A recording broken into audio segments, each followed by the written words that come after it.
Okay, how's it going, everyone? So we're gonna read some on guerrilla warfare by Mao Zedong.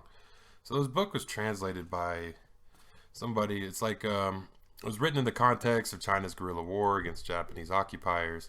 This conflict is mentioned often by Mao. In this book, Mao discusses the differences between guerrilla and orthodox military forces, as well as how such forces can work together for a common goal. Other topics covered include propaganda and political concerns, the formation of guerrilla units.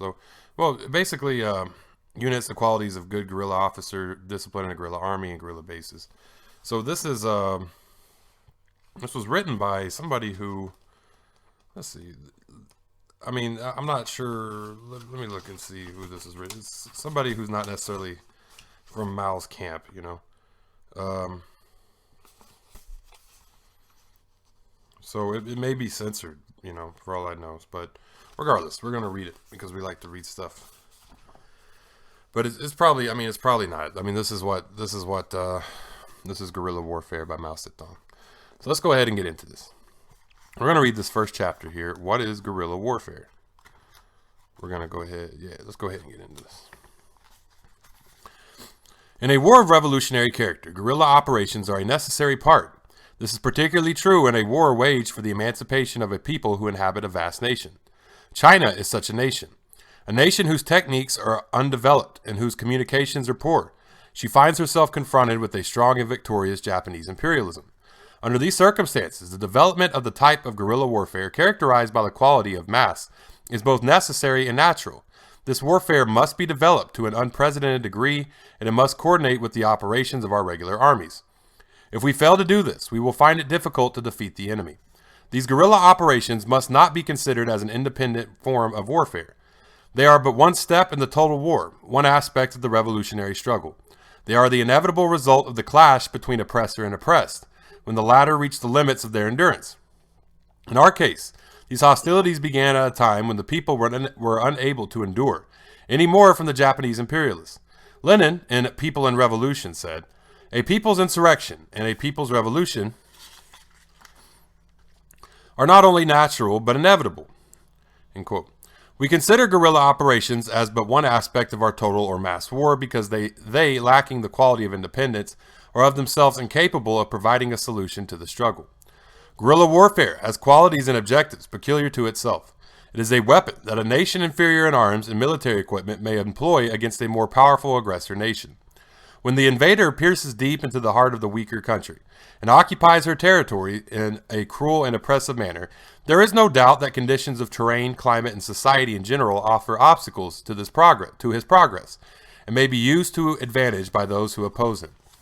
In guerrilla warfare, we turn these advantages to the purpose of resisting and defeating the enemy. During the progress of hostilities, guerrillas gradually develop into orthodox forces that operate in conjunction with other units of the regular army. Thus, the regularly organized troops, those guerrillas who have attained that status, and those who have not reached that level of development combine to form the military power of a national revolutionary war. There can be no doubt that the ultimate result of this will be victory. But in its development and in its method of application, guerrilla warfare has certain distinctive characteristics. We first discuss the relationship of guerrilla warfare to national policy, because ours is the resistance of a semi-colonial country against an imperialism.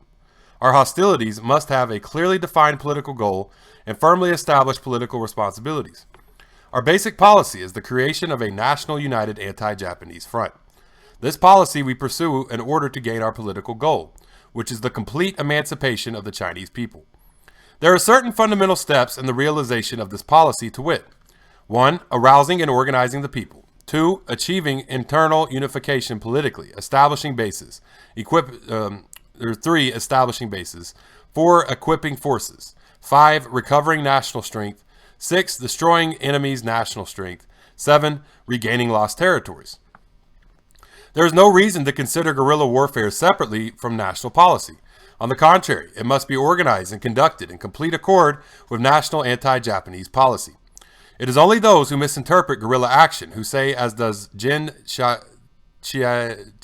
sure how to say this, Jin Chi Shan, quote, "The question of guerrilla hostilities is purely a military matter and not a political one," end quote. Those who maintain the simple point of view have lost sight of the political goal and the political effects of guerrilla action.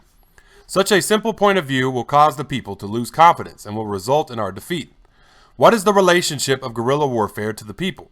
Without a political goal, guerrilla warfare must fail, as it must if its political objectives do not coincide with the aspirations of the people and their sympathy. Cooperation and assistance cannot be gained. The essence of guerrilla warfare is thus revolutionary in character. On the other hand, in a war of counter-revolutionary nature, there is no place for guerrilla hostilities. Because guerrilla warfare basically derives from the masses and is supported by them, it can neither exist nor flourish if it separates itself from their sympathies and cooperation. There are those who do not comprehend guerrilla action and who therefore do not understand the distinguishing qualities of a people's guerrilla war, who say, quote, only regular troops can carry on guerrilla operations, end quote. There are others who, because they do not believe in the ultimate success of guerrilla action, mistakenly say, quote, guerrilla warfare is an insignificant and highly specialized type of operation in which there is no place for the masses of the people, end quote. John Shishan. Then there are those who ridicule the masses and undermine resistance by wildly asserting that the people have no understanding of the war of resistance. Ye Qing, for one. The moment that this war of resistance dissociates itself from the masses of the people is the precise moment that it dissociates itself from hope of ultimate victory over the Japanese. What is the organization for guerrilla warfare? Though all guerrilla bands that spring from the masses of the people suffer from lack of organization at the time of their formation, they all have in common a basic quality that makes organization possible. All guerrilla units must have political and military leadership. This is true regardless of the source or size of such units. Such units may originate locally in the masses of the people. They may be formed from an admixture of regular troops with groups of the people, or they may consist of regular army units intact. A mere quantity does not affect this matter. Such units may consist of a squad of a few men, a battalion of several hundred men, or a regiment of several thousand men. All these must have leaders who are unyielding in their policies, resolute, loyal, sincere, and robust. These men must be well educated in revolutionary technique, self-confident, able to establish severe discipline, and able to cope with counter-propaganda. In short, these leaders must be models for the people. As the war progresses, such leaders will gradually overcome the lack of discipline, which at first prevails. They will establish discipline in their forces, strengthening them and increasing their combat efficiency. Thus, eventual victory will be attained. Unorganized guerrilla warfare cannot contribute to victory, and those who attack the movement as a combination of banditry and anarchism do not understand the nature of guerrilla action. They say, quote, this movement is a haven for disappointed militarists, vagabonds, and bandits, end quote. Jin Shiishan. Hoping thus to bring the movement into disrepute. We do not deny that there are corrupt guerrillas, nor that there are people who under the guise of guerrillas indulge in unlawful activities. Neither do we deny that the movement has at the present time symptoms of a lack of organization. Symptoms that might indeed be serious, were we to judge guerrilla warfare solely by the corrupt and temporary phenomena we have mentioned. We should study the corrupt phenomena and attempt to eradicate them in order to encourage guerrilla warfare and to increase its military efficiency. Quote, this is hard work, there is no help for it, and the problem cannot be solved immediately. The whole people must try to reform themselves during the course of the war. We must educate them and reform them in the light of past experience. Evil does not exist in guerrilla warfare, but only in the unorganized and undisciplined activities that are anarchism, end quote, said Lenin on guerrilla warfare. What is basic guerrilla strategy? Guerrilla strategy must be based primarily on alertness, mobility, and attack. It must be adjusted to the enemy situation, the terrain, the existing lines of communication, the relative strengths, the weather, and the situation of the people. In guerrilla warfare, select tactic of seeming to come from the east and attacking from the west, avoid the solid attack, the hollow, attack, withdraw, deliver a lightning blow, seek a lightning decision. When guerrillas engage a stronger enemy, they withdraw when he advances, harass him when he stops, strike him when he is weary, pursue him when he withdraws. In guerrilla strategy, the enemy's rear flanks, and the other vulnerable spots are his vital points. And there he must be harassed, attacked, dispersed, exhausted, and annihilated. Only in this way can guerrillas carry out their mission of independent guerrilla action, in coordination with the effort of the regular armies. But in spite of the most complete preparation, there can be no victory if mistakes are made in the matter of command. Guerrilla warfare, based on the principles we have mentioned and carried on over a vast extent of territory, which communications are inconvenient, will contribute tremendously towards ultimate defeat of the Japanese and consequent emancipation of the Chinese people. A careful distinction must be made between two types of guerrilla warfare. The fact that revolutionary guerrilla warfare is based on the masses of the people does not in itself mean that the organization of guerrilla units is impossible in a war of counter-revolutionary character. As examples of the former type, we may cite red guerrilla hostilities during the Russian Revolution, those of the Reds in China, and the Abyssinians against the Italians. For the past 3 years, those of the last 7 years in Manchuria, and even the vast anti-Japanese guerrilla war that is carried on in China today. All these struggles have been carried on in the interest of the whole people, or the greater part of them. All had a broad basis in the national manpower, and all have been in accord with the laws of historical development. They have existed and will continue to exist, flourish and develop as long as they are not contrary to national policy. The second type of guerrilla warfare directly contradicts the law of historical development. Of this type, we may cite the examples furnished by the White Russian guerrilla units organized by Denikin and Kolchak, those organized by the Japanese, those organized by the Italians in Abyssinia, those supported by the puppet governments in Manchuria and Mongolia, and those that will be organized here by Chinese traitors. All such have oppressed the masses, and have been contrary to the true interests of the people. They must be firmly opposed. They are easy to destroy because they lack a broad foundation of the people. If we fail to differentiate between the two types of guerrilla hostilities mentioned, it is likely that we will exaggerate their effect when applied by an invader. We might arrive at the conclusion that, quote, the invader can organize guerrilla units from among the people, end quote. Such a conclusion might well diminish our confidence in guerrilla warfare. As far as this matter is concerned, we have but to remember the historical experience of revolutionary struggles. Further, we must distinguish general revolutionary wars from those of a purely class type. In the former case, the whole people of a nation, without regard to class or party, carry on guerrilla struggle. That is an instrument of the national policy. Its basis is, therefore, much broader than is the basis of a struggle of class type. Of a general guerrilla war, it has been said, quote, when a nation is invaded, the people become sympathetic to one another, and all aid in organizing guerrilla units. In civil war, no matter to what extent guerrillas are developed, they do not produce the same results as when they are formed to resist an invasion by foreigners. Civil war in Russia. The one strong feature of guerrilla warfare in a civil struggle is its quality of internal purity. One class may be easily united and perhaps fight with the great effect, whereas in a national revolutionary war, guerrilla units are faced with the problem of internal unification of different class groups. This necessitates the use of propaganda. Both types of guerrilla war are, however, similar in that they both employ same military methods. National guerrilla warfare, though historically of the same consistency, has employed varying implements as times, peoples, and conditions differ.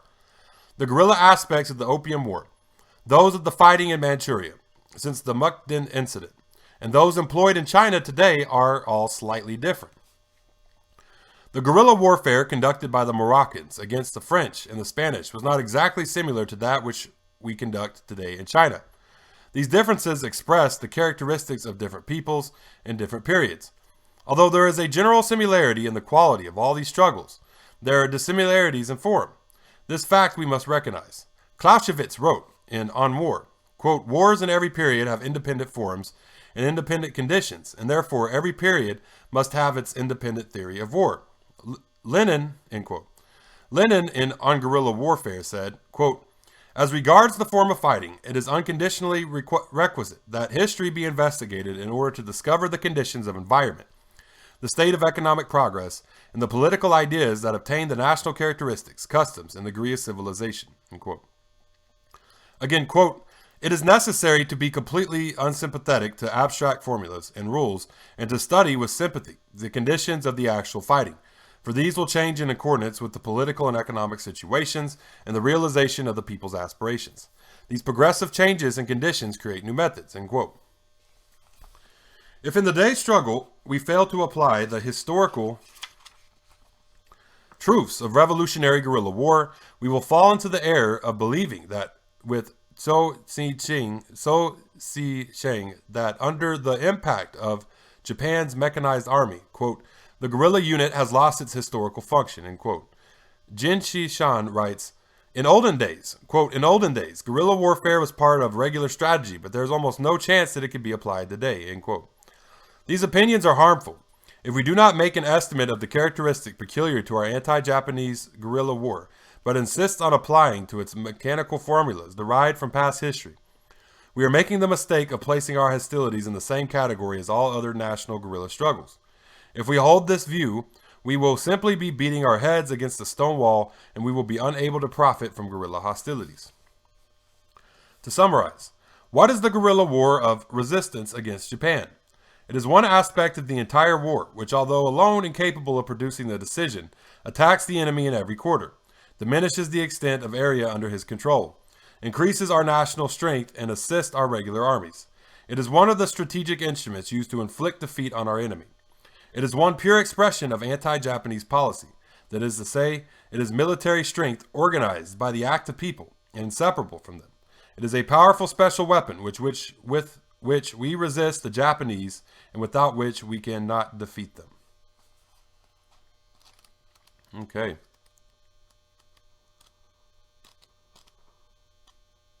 All right, yes, that's the first chapter of On Guerrilla Warfare by Mao. That was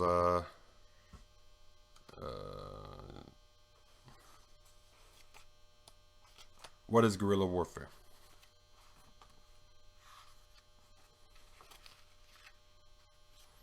So yeah, next is going to be the relation of guerrilla hostilities to regular operations.